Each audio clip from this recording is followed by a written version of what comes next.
Hello viewers, வாங்க சாப்பிட்லாம். இன்றைக்கி என்ன சமையல் அப்படின்னு பார்க்கலாம்.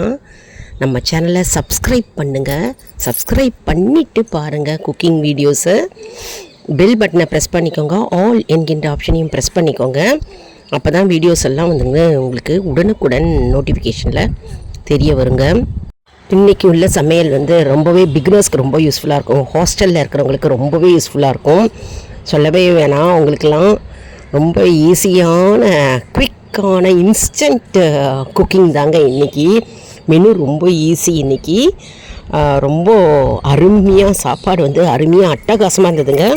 அதாவது இன்றைக்கி சண்டே இல்லையா, நல்லா ஹவுஸ் க்ளீனிங், டீப் க்ளீனிங் பண்ணினேன். அதனால் பாவக்காய் வெத்த குழம்பு வெளியில் வாங்கிட்டோங்க. ஃபுட்டு, தயிர், அப்புறம் கோஸ் பொரியல் கொடுத்துருந்தாங்க வெளியில்.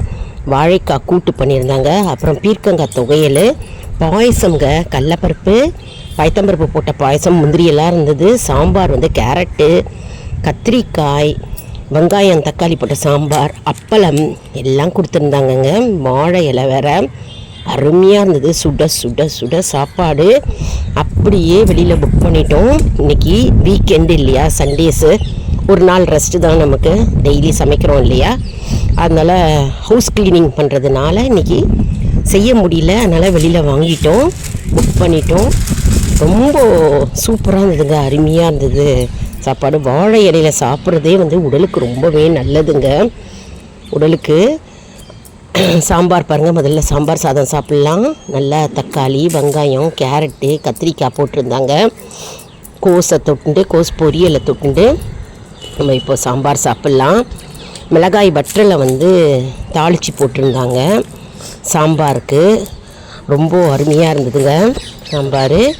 அடுத்தது நம்ம பாவக்காய் வற்றல் குழம்பு, வத்த குழம்பு இல்லையா, காரக்குழம்புன்னுவோம்ல, அது பாவக்காயில் செஞ்சுருந்தாங்க. பாவக்காய், சுண்டைக்காய், மணத்தக்காளியும் போட்டிருந்தாங்க. அதுவும் காரசரமாக அட்டகாசமாக இருந்ததுங்க. அப்புறம் ரசம் சாப்பிட்டு முடித்தாச்சு. இது தயிர் ஊற்றி நம்ம பிசைஞ்சிக்கிறோம். தொட்டுக்க பீர்க்கங்காய் துவையல், அப்புறம் கோஸ் பொரியல், வாழைக்காய் கூட்டு பண்ணியிருந்தாங்க. அட்டகாசமாக இருந்தது. பாயசம், கடலப்பருப்பு பயத்தம்பருப்பு போட்ட வெல்லம் போட்ட பாயசங்க, முந்திரி, திராட்சை எல்லாம் போட்டிருந்தது. சூப்பராக அட்டகாசமாக இருந்தது. ஒரு சேஞ்சாக இருக்கும். அதாவது வீக்கெண்டில் நம்ம வெளியில் புக் பண்ணி சாப்பிட்டோம்னா ஒரு சேஞ்சு, மனசுக்கும் சேஞ்சு, உடலுக்கும் சேஞ்சு, ரெஸ்ட்டும் கூட இல்லையா. பாயசம் குடிக்கலாம் வாங்க.